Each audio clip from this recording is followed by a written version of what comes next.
Hello students, welcome to my YouTube channel. In this video lecture, I am going to answer all the questions from distance measuring equipment chapter in Keith Williams Radio Lab. In this particular lecture, I am going to solve the first 10 questions. So let's begin with question number 1. A DME station is located 1000 feet above mean sea level. Aircraft is at flight level 370, 15 nautical miles away from the DME station. What will be the DME reading? So very important, distance measuring equipment reading will always be slant range. So we are going to make use of a Pythagoras theorem over here. Okay.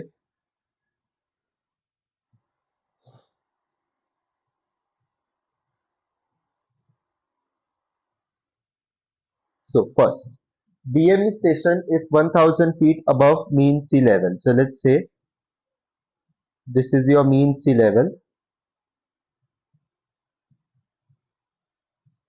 So this is 1000 feet and aircraft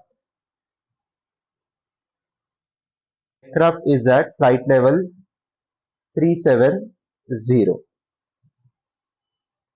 Aircraft is at flight level 370.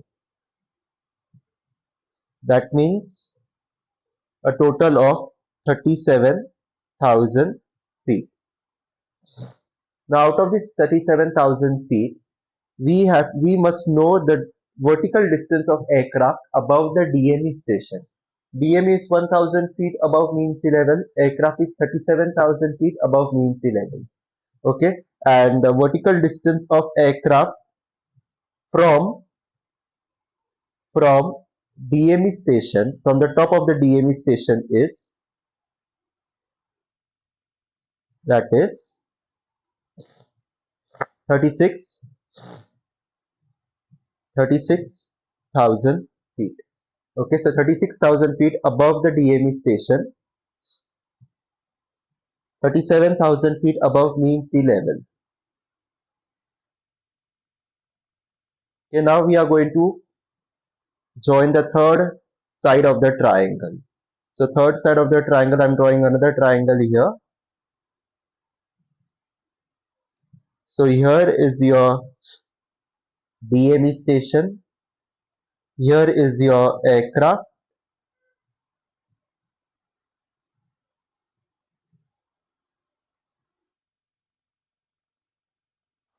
Okay, aircraft is 36,000 feet above the DME station.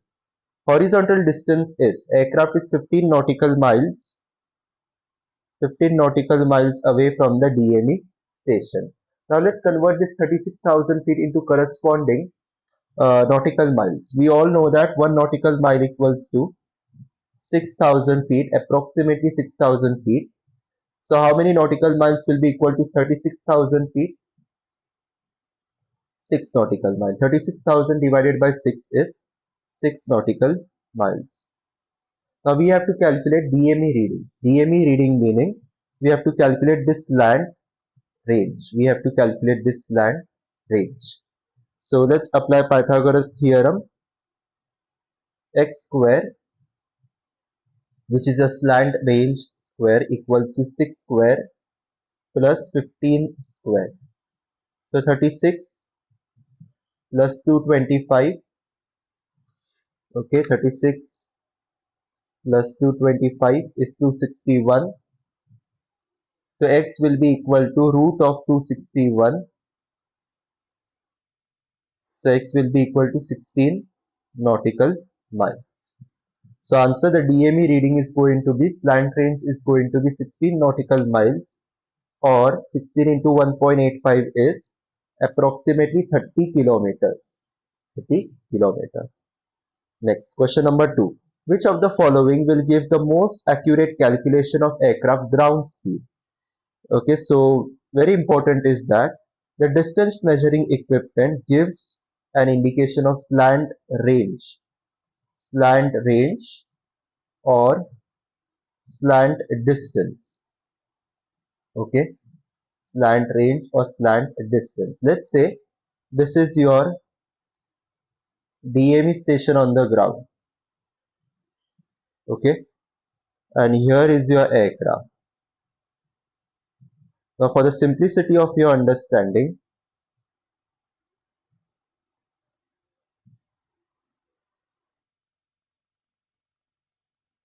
the slant range of this aircraft is going to be somewhat this. Let's say this is going to be the slant range.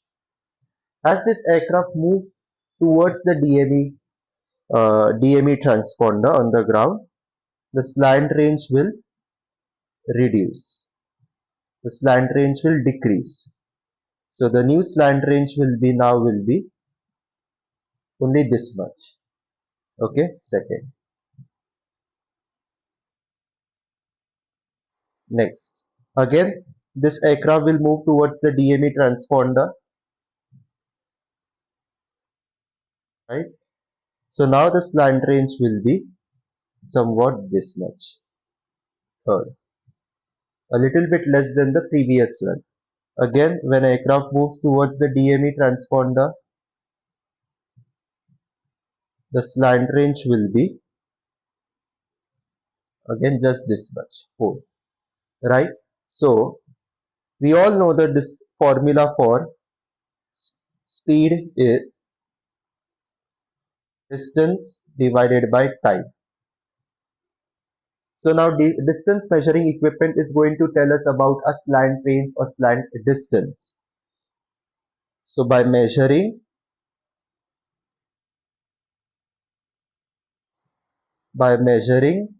the rate of change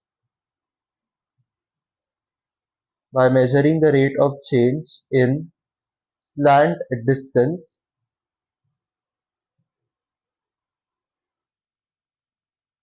okay, as this aircraft moves towards this DME transponder, the slant distance between aircraft and DME transponder will decrease.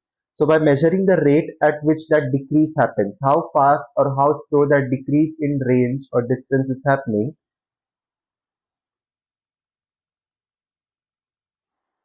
slant distance with respect to time, okay, the rate is inclusive of time. So how fast or slow is the decrease in slant distance in a particular time, you can calculate ground speed the ground speed of your aircraft. So which of the following will give the most accurate calculation of aircraft ground speed? Automatic direction finding on the flight route, a DME station on the flight route, a VOR on the flight route, a DME station across the flight route.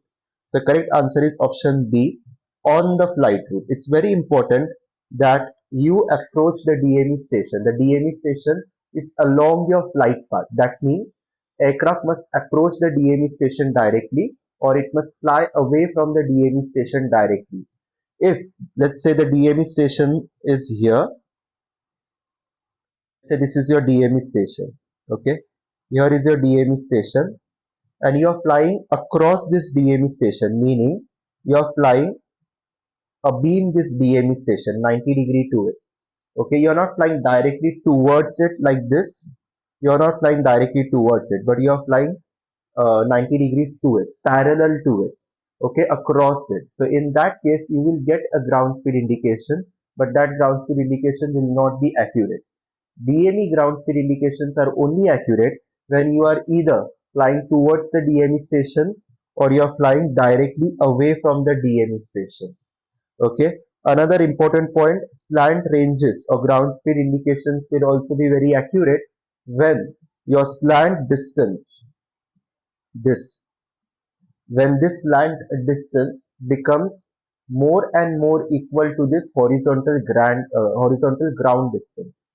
Okay, so slant, next important point I am writing here, ground speed calculations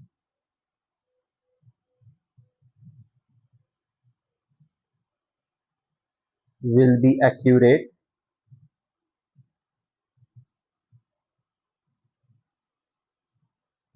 when aircraft flies directly towards when aircraft flies directly towards the DME station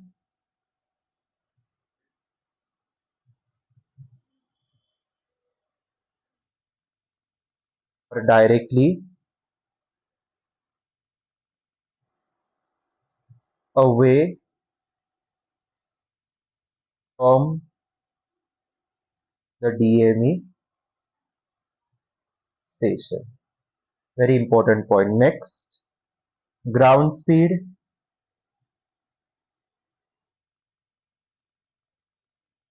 will also be accurate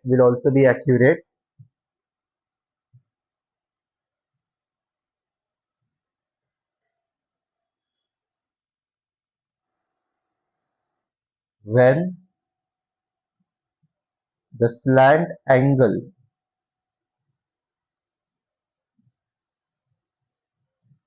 is minimum, or we can differently express this. Ground speed will also be accurate when slant range gets more and more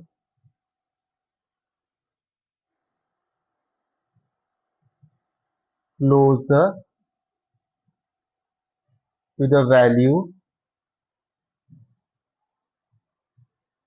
of ground range. Okay, so remember this. Now, automatic direction finding VOR equipments are not equipped with that facility. Okay, to tell us to give us any information about distance from the station. ADF equipment tells us relative bearing of aircraft. Okay, of any station with respect to aircraft. A VOR station, on the other hand, tells us the radial we are situated on, the position of aircraft on the radial. So DME station is the only equipment which gives us distance, and we know the formula. Speed is distance by time. Distance we know from DME. The speed of the waves, radio waves, we know it's 3 into 10 raised to 8 meter per second. So if you know distance, you know speed, you can calculate time. Or the other way is, if you know distance, okay, the change in slant range between aircraft and DME station, the time taken to make that change. So when you know the distance, you know the time, you can calculate ground speed also. Okay, and very important is that DME stations should be sited on the flight route, meaning along the flight route, not across or parallel to the flight route. Okay, next. Question number 3. In which situation will speed indications on DME most closely represent the ground speed of aircraft flying at flight level 400? When tracking directly towards the station, when passing abeam the station, when overhead the station, when tracking directly away from the station. In which situation will speed indications on DME will be accurate? Pretty similar to the question number 2 that we have done just now. So I'm directly going to eliminate two options, options Bravo and options Charlie, because I just now told that ground speed indications will be accurate when you are either flying towards the DME station or flying away from the DME station, not across it, not abeam the DME station or parallel to the DME station. So this is abeam. Abeam means parallel to it, across it. So this option will be eliminated. Next, when overhead the station with no change of heading at transit. Okay, so another very important point is when you are directly overhead the DME station. So I'm going to erase this. So here is your DME station.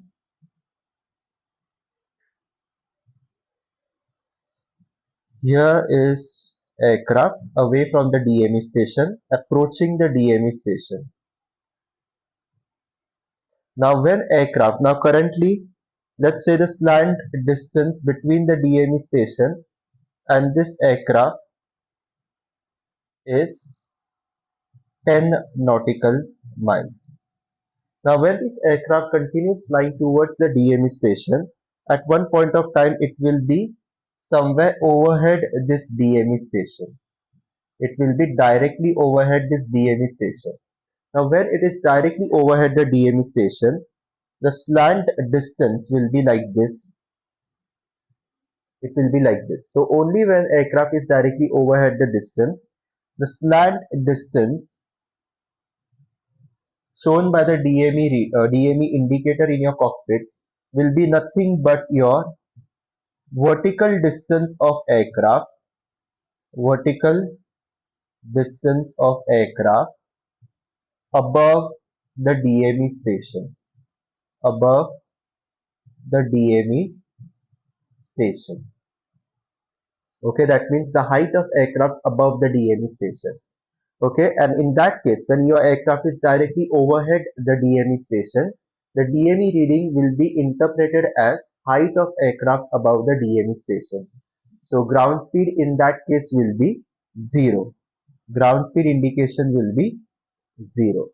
Okay, so as aircraft flies towards the DME station, what will happen? Ground speed indication will be decreasing in value, ultimately becoming 0 when it is overhead the DME station. So that's why I have eliminated option Bravo and Charlie. Now alpha states when directly towards the station. Yes, this part of the question option is right. Whenever your aircraft is flying directly towards the station or flying directly away from the station, both these parts are right. Now we have to focus on the second part of the question, which states that at a range of 100 miles or more, and this option states at a range of 10 miles. Now pay attention to the point that I have written here. Ground speed will be accurate when the slant angle, okay, is minimum or is as little as possible, or when slant range gets more and more equal to or closer to a value of closer in value of ground range.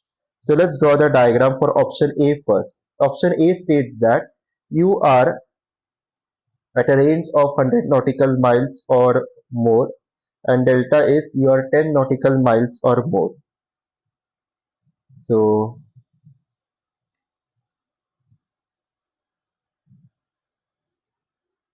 this is 10 nautical miles or more. I am drawing another diagram here where aircraft is 90 nautical miles farther than the DME station.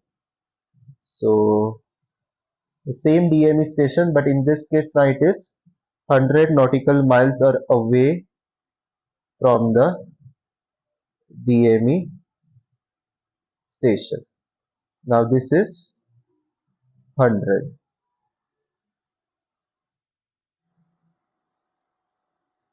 This is 10. Okay.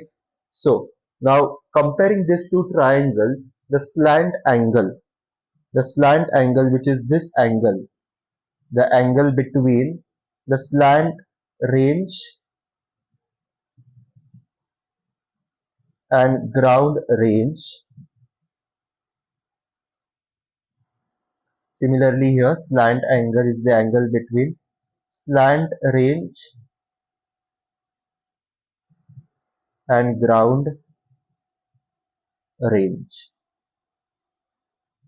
So the slant angle, the demand is that, or the rule states that the slant angle must be very little or very small in value, right? So comparing these two triangles, obviously in this triangle, okay, you can see that the slant angle is less than the slant angle here. How do you determine that? The second way is that when aircraft is very far away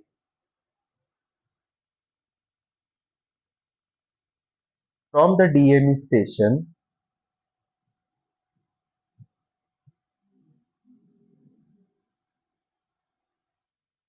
and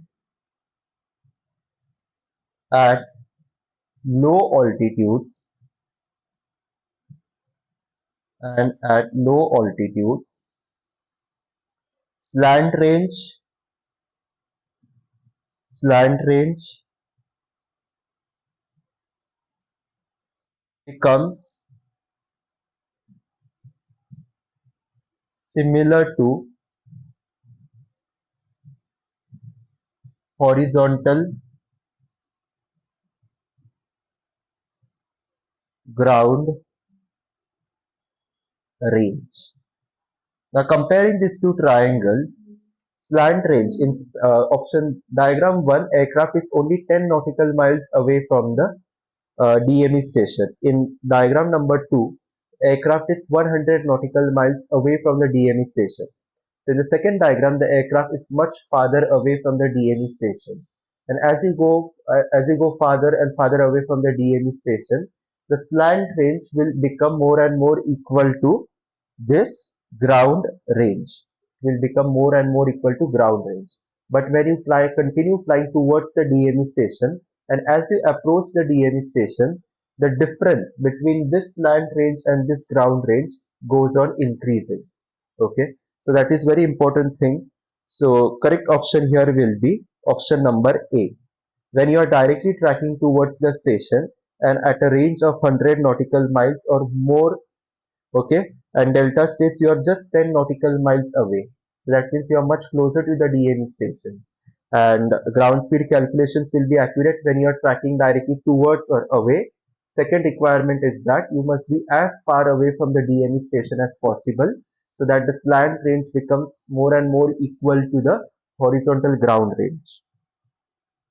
The time taken for the transmission of an interrogation pulse by a DME to travel to the ground transponder and return to aircraft was 2000 microseconds.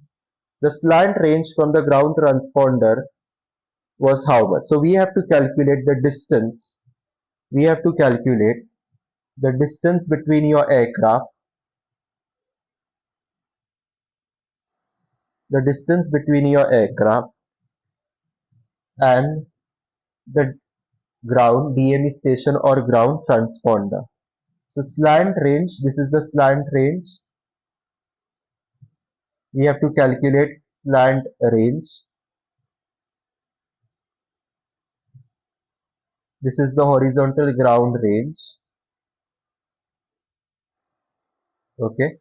Now principle of operation of a DME. I'm going to explain that in short. The DME equipment in your aircraft is going to transmit interrogation pulses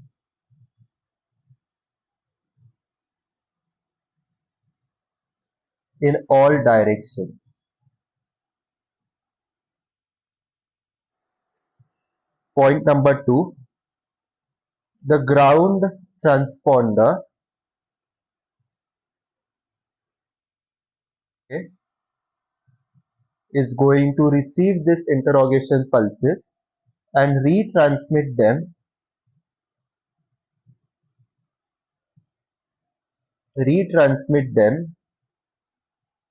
in all directions, meaning omnidirection, after 50 microseconds. After 50 microseconds, so the ground station will receive this pulse pairs transmitted by aircraft. After receiving them, it will wait for 50 microseconds, and then after 50 microseconds, it will retransmit this pulses towards the aircraft, basically in all directions. Okay. Next, very important point is that third, DME is based on secondary radar. Secondary radar. So the ground DME transponder or the ground DME station will send back reply pulses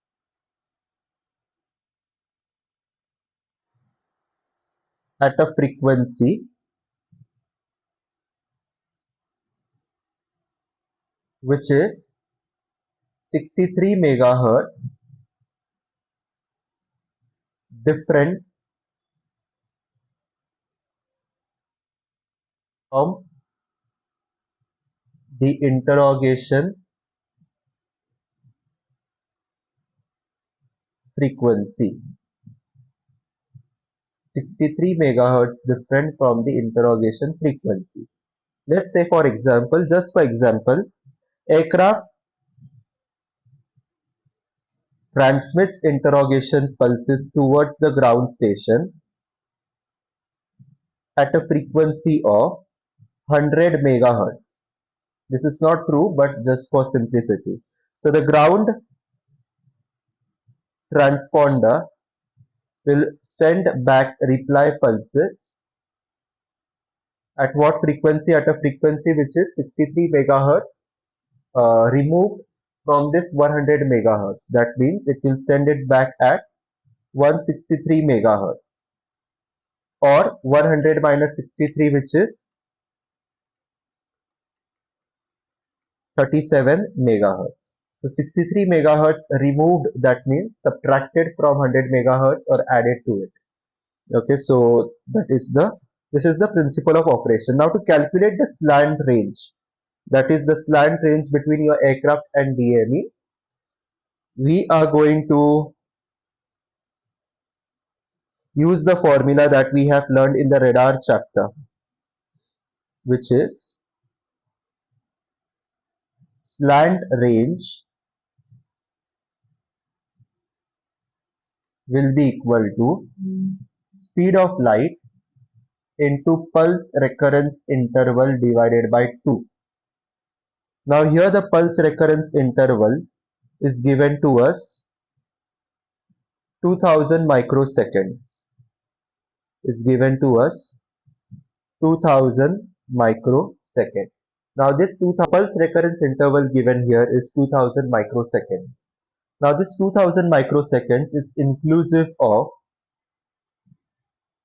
the 50 microsecond delay that I have told you just now. Okay, the ground transponder retransmits the reply pulses after a delay or after waiting for 50 microseconds. So what we are going to do is we are going to subtract those 50 microseconds from 2000 microseconds. So we will come to know the actual time travel between time travel of the pulses from aircraft to the ground and then from the ground back to aircraft. Now 50 microseconds is not a great value. Still we will follow the procedure. It will be 1950 microseconds. Now let's substitute these values in the formula. Slant range is 3 into 10 raised to 8 meter per second into 1950 microseconds. So convert that into corresponding seconds divided by 2. So slant range will be 10 raised to 2 into 1.5 into 1950. So 1950 into 1.5 is 2000. 2925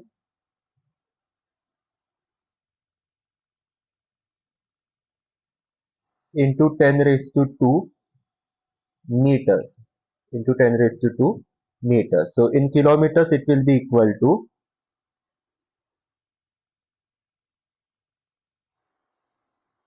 mm, so 1 kilometer is 1000 meter. So 2925 into 10 raised to 2 meter will be equal to how much? Cross multiply 2925 into 10 raised to 2 divided by 10 raised to 3. So it will be equal to 292.5 kilometer. Okay, 292.5 kilometer divided by 1.85 will give you a value of 158 nautical miles. Select that option which has either 292.5 kilometer or 158 nautical miles. Simple. Next. Question 5 is also a similar question. The concept is going to remain the same, so we will directly start solving the sum. Slant range is going to be equal to speed of light into pulse recurrence interval divided by 2. Now here the pulse recurrence interval is 3000 microsecond, which is inclusive of 50 microsecond. So subtract 50 from that,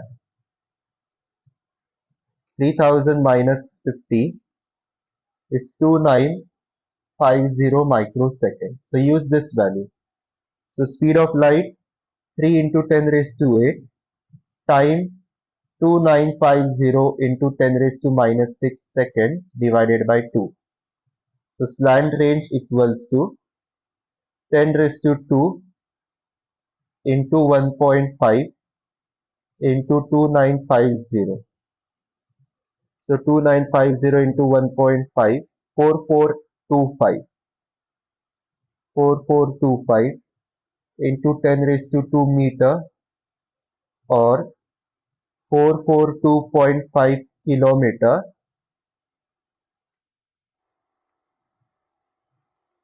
or 239 nautical miles. So the closest option here is 186, 243, 296, 330. So bravo.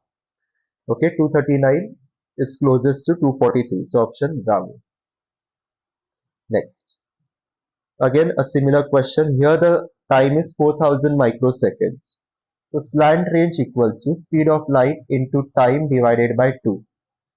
Now the time given here is 4000 microseconds, which is inclusive of 50 microsecond delay.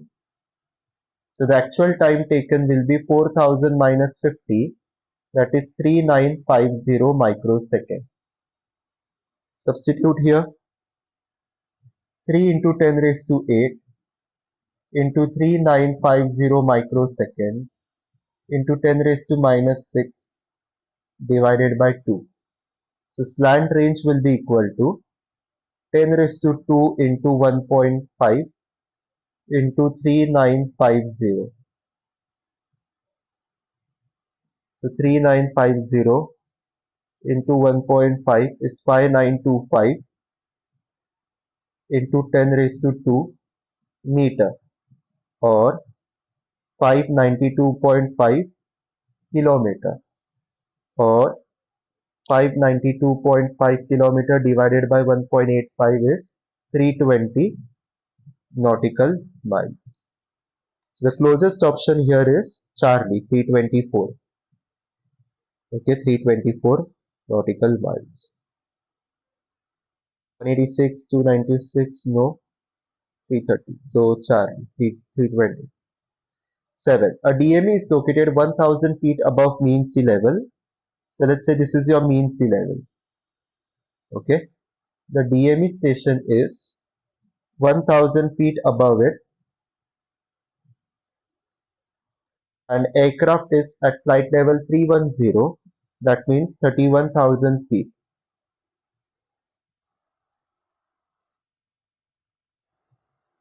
Okay. 31,000 feet. And this is 1000 feet. That means it is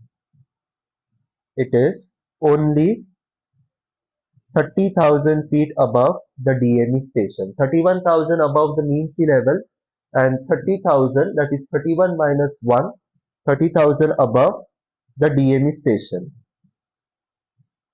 Now we have to calculate this slant range. We have to calculate this slant range. This is 30,000. The horizontal distance is 20 nautical miles. and now we must know this slant range. The 30,000 is nothing but 5 nautical miles. When you divide 30,000 by 6,000, because 1 nautical mile equals to 6,000 feet. So 30,000 will be equal to 5 nautical miles. So now slant range, we have to calculate DME reading. DME reading is nothing but slant range. So using Pythagoras theorem, slant range will be equal to 5 square plus 20 square. So 400 plus 25 is 425. So x will be root of 425, that is equal to 20.6 or 21 nautical miles. So slant range is 21 nautical miles, pretty close to horizontal distance of 20 nautical miles. Okay. Question 8. Similar question, a DME is 7,000 feet above mean sea level. So let's draw the mean sea level here. DME is 7,000 feet above that. Aircraft is at flight level 430, meaning 43,000 feet. Okay, it is 43,000 feet, and DME station is 7,000 feet. So the distance, vertical distance of aircraft on top of the DME station is going to be what? So on top of the DME station, it is going to be 43,000 minus 7,000, that is 36,000. Horizontal distance is 20 miles. Horizontal distance is 20 nautical miles. 36,000 is equal to 6 nautical miles. Now we have to calculate slant range. We have to calculate slant range. So slant range will be equal to 20 square horizontal distance plus vertical distance is 6 square. So 36 plus 400, that is 436. So x will be square root of 436, that is 21 nautical miles. Okay, so slant distance or DME reading will be 21 nautical miles.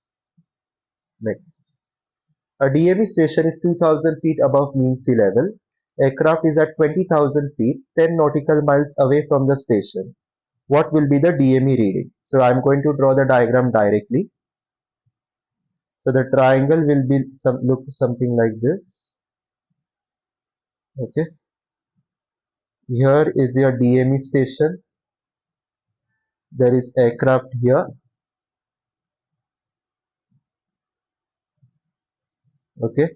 So the distance of aircraft, vertical distance of aircraft on top of DME is going to be how much? It is going to be 20,000 feet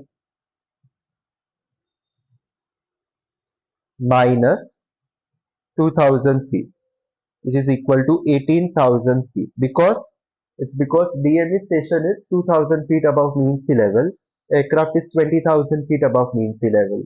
So on top of DME, aircraft is going to be only 18,000 feet.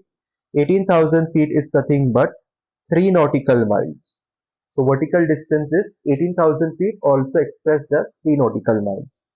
Horizontal distance is 10 nautical miles. Now we have to calculate the slant range.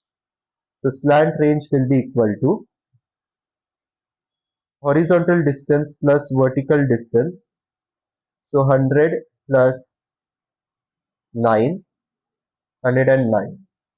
So slant range is square root of 109, which is equal to 10.5 nautical miles. 10.5 nautical miles. Question 10. Aircraft DME receiver does not lock onto its own transmissions reflected from the ground, because very simple. If you have watched my secondary surveillance radar lectures that I have uploaded based on Keith Williams, Oxford, ground studies for pilots, you will know the answer to this question. DME is nothing but secondary radar, meaning it operates on the principle of secondary radar. So the aircraft, next important point, aircraft interrogator, which is nothing but your DME equipment, aircraft interrogator transmits, it transmits interrogation pulses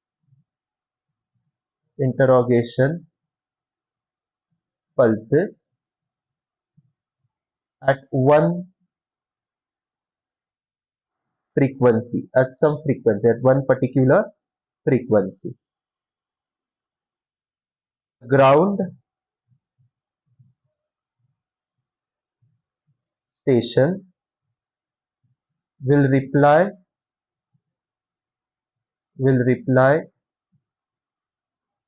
to these pulses, to these interrogation pulses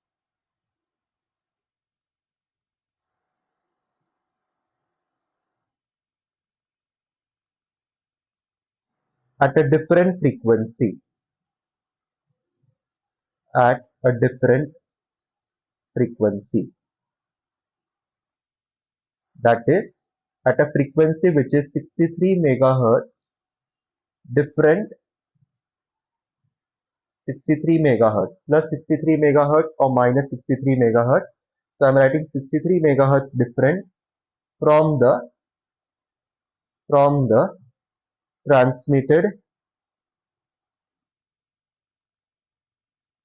transmitted frequency.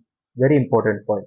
And because of this reason, the DME equipment in your aircraft will only receive or will only accept or will only welcome or lock on to the transmissions or reply pulses generated or originating from the ground station. Okay, so it will not accept or lock onto the pulses or reply pulses or reflections coming from ground, from any other obstructions or objects located on the ground. It knows that it has to accept pulses which are at a different frequency. Any pulses coming from the ground, that is any reflections coming from the ground, will be at same frequency as the interrogation frequency, the frequency at which aircraft will send the interrogation pulses. So it comes to know that the frequency which I send is the same frequency of this reflection. So it will reject those pulses or reject those reflection pulses. It will only accept reflection pulses or more specifically reply pulses originating from the ground station. How does the aircraft equipment knows whether it has originated from the ground station or not? The frequency of the pulses will be different from its transmitted frequency, like that. So DME transmits, how does it come to know? So DME transmits twin pulses. This is correct, but this is not the reason. They are not on the receiver frequency. The pulse recurrence rates are varied. DME uses the UHF band. So the correct option here will be option Bravo. They are not on the receiver frequency. Okay, the frequency at which the reply pulses must be received must be different from the interrogation frequency, and therefore Bravo is the correct answer. DME uses UHF band, that is okay. Pulse recurrence rates are varied. This is also right, but this will be this has significance in some other concept.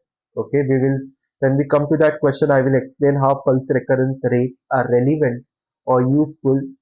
Okay, in some other way, but for uh, but for preventing of but avoiding locking onto its own transmissions, the option B is the correct option. So this concludes our lecture. I hope you have understood all the 10 questions, the answers, explanations I gave. If you have any doubt or need more clarity, let me know in the comment box of this video. Practice these 10 questions, practice Oxford, mark the important points I have given from this chapter. I have uploaded a video lecture in which I have marked important points. So do watch that video lecture, mark the important points in the textbook and make notes of that and keep revising those points for a week at least. In my next video lecture, I'm going to answer the next 10 questions, so don't miss that. Maintain consistency. Subscribe to this channel if you haven't yet. Share this video with your friends who are preparing for the exam and hit the like button if you have liked this video lecture. Thank you for your time.